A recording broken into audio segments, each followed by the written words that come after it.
Bonjour à tous et bienvenue dans cette nouvelle vidéo. Aujourd'hui, on va découvrir ensemble un autre composant de Symfony UX, c'est Chart.js. Principalement, on va utiliser Chart.js de JavaScript, mais au lieu de le configurer en JavaScript, on va le configurer en PHP. Tout d'abord, on va installer ce composant avec Composer Require Symfony/UX Chart.js. Maintenant, comme on a terminé l'installation, on va pointer directement sur la documentation et on va prendre un exemple de la doc et on va voir comment ça marche. Et vous allez voir que c'est très facile de configurer Chart.js en PHP. Donc on va voir la documentation, on a fait l'installation, on n'a pas besoin d'utiliser npm install force car on n'utilise pas maintenant Webpack. Et on a cet exemple d'utilisation. Du coup, ce que je vais faire, je vais prendre tout ce code-là et je vais le mettre dans notre projet, dans le contrôleur Home Controller. Mais au lieu d'avoir Home ici ou bien le slash, on va utiliser Home 2. On n'a pas le même name. Après, on a Index 2 pour ne pas avoir des problèmes. Ici, je vais importer la classe Chart Builder Interface. Après, on a la charte ici. Et c'est tout. Mais n'oubliez pas qu'on va pas utiliser home/index. Donc, je retourne ici dans Home. Et je vais copier ça et je vais l'appeler index2.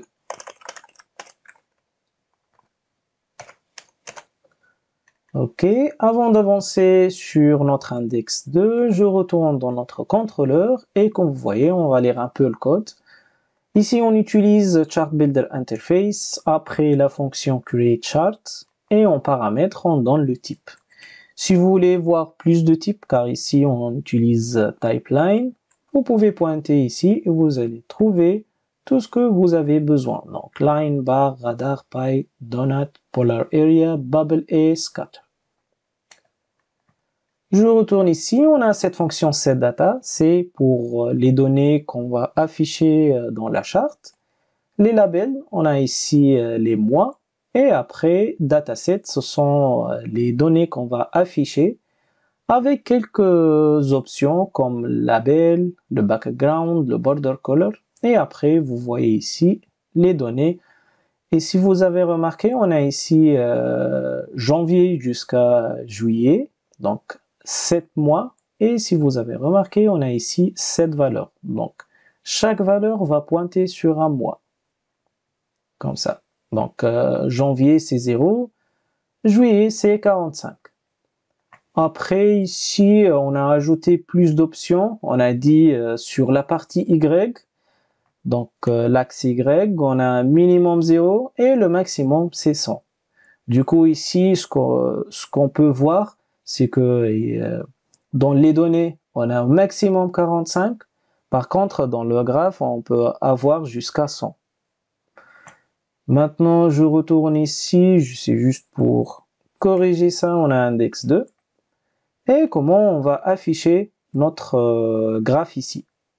Donc, je retourne sur la documentation et comme vous voyez, qu'est-ce qu'ils ont dit? On peut utiliser directement cette fonction renderChart avec le mot, la variable chart qu'on a passé en paramètre dans le render. Ou bien on peut ajouter ici la classe et ajouter une classe CSS pour faire des modifications sur l'affichage. On a besoin seulement d'ajouter cette fonction pour faire l'affichage. Et on va supprimer ces deux là et on va mettre chart. Je retourne sur notre projet. Au lieu de home, on a besoin de mettre home 2. Comme vous voyez ici, on a la charte, mais comme j'ai pas défini une longueur et une largeur, donc on a besoin d'ajouter un width, c'est juste pour diminuer la taille. Je retourne sur mon projet et dans notre index 2, on va mettre le render chart dans une div.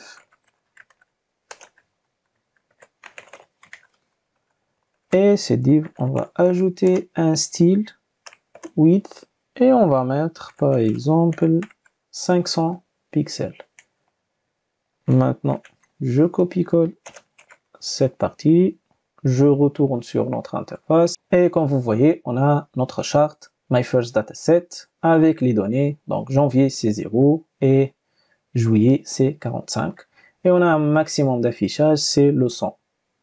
Donc si je clique ici, je peux éliminer, par exemple, si j'affiche 3 ou 5 lignes ici, on peut éliminer ligne par ligne pour améliorer l'affichage ou bien afficher juste ce qu'on a besoin.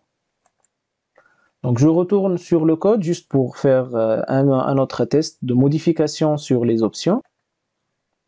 Dans notre home ici, si par exemple je supprime l'option et je retourne, donc ici il va afficher un graphe avec un maximum de 45 car on a éliminé la partie, on a supprimé la partie de max, on peut dire max Y.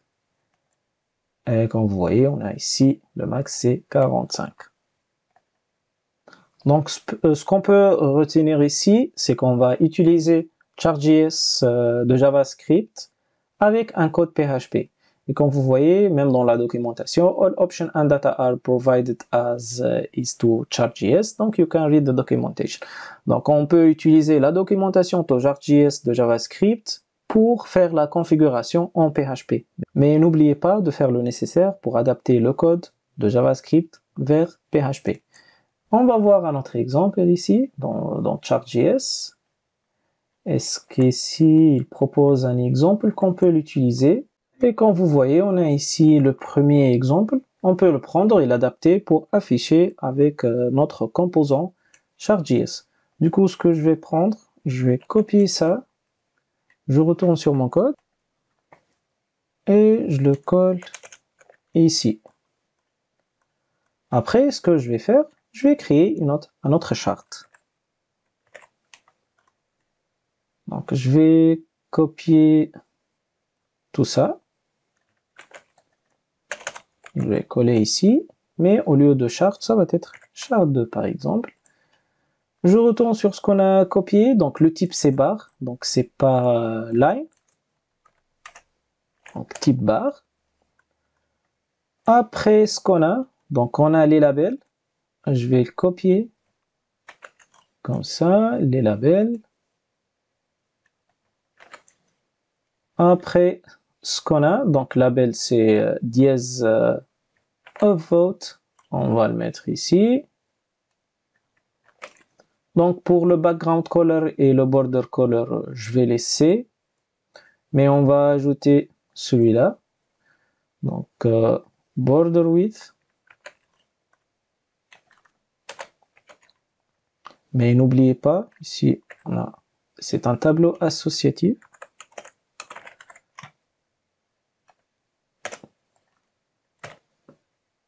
Et après, pour les données, donc on va mettre ça. Donc ça, c'est pour la partie dataset. Après, ce qu'on a, on a aussi les options. Donc je vais supprimer tout ça, on n'a pas besoin maintenant. Donc pour les options, scale Y, et au lieu de suggest min et max, donc on va les enlever. On va utiliser begin at 0 comme ça. Et n'oubliez pas, toujours un tableau associatif. Et comme ça. C'est tout ce qu'on a besoin de faire. Et maintenant, on va récupérer la deuxième charte.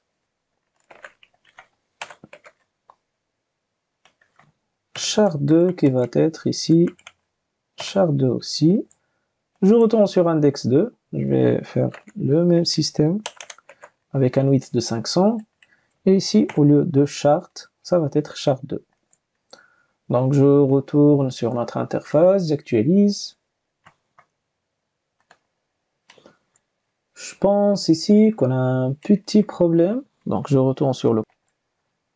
Ah oui, donc on a oublié de changer cette partie en charte 2. Et comme vous voyez, donc on a ici donc red, blue, yellow, green, purple et orange. Avant de terminer la vidéo, je vais essayer d'ajouter un autre exemple de type bar, mais au lieu d'avoir un seul type de données, on va utiliser deux types de données. Donc ici, dans le dataset, on va voir deux tableaux au lieu d'un seul. Du coup, ce que je vais faire, je vais copier ça. Je vais pas utiliser maintenant la partie option. Donc je retourne ici, je change char2 en char3. Après char3. Et ici, au lieu de red, blue, je pense qu'on va laisser, c'est mieux de laisser. Mais au lieu d'avoir ces données-là, on va dupliquer. Donc je vais ajouter juste ici test. Et on va changer un peu les valeurs. 15, 30, 10, 9, 13 et 14. Aussi, pour le background, on va le changer, comme ce sont d'autres, on peut dire d'autres graphes. Je vais mettre 100 pour avoir la couleur gris. Je pense c'est tout. Je retourne ici pour ajouter notre charte, la troisième charte. Charte 3 et 3. Je retourne dans notre index 2 et on va afficher notre troisième charte. Et comme vous voyez, on a par exemple pour le red, on a deux valeurs, soit 12, soit 15. Donc ici, vous voulez afficher seulement les rouges, vous pouvez cliquer comme ça sur Off Vote Test, ou bien comme ça, et vous pouvez afficher les gris seulement. Comme vous voyez, maintenant c'est très simple d'intégrer Chart.js avec Symfony UX. Je vous laisse tester d'autres exemples. Et si vous avez des questions, je vous invite à les écrire dans les commentaires.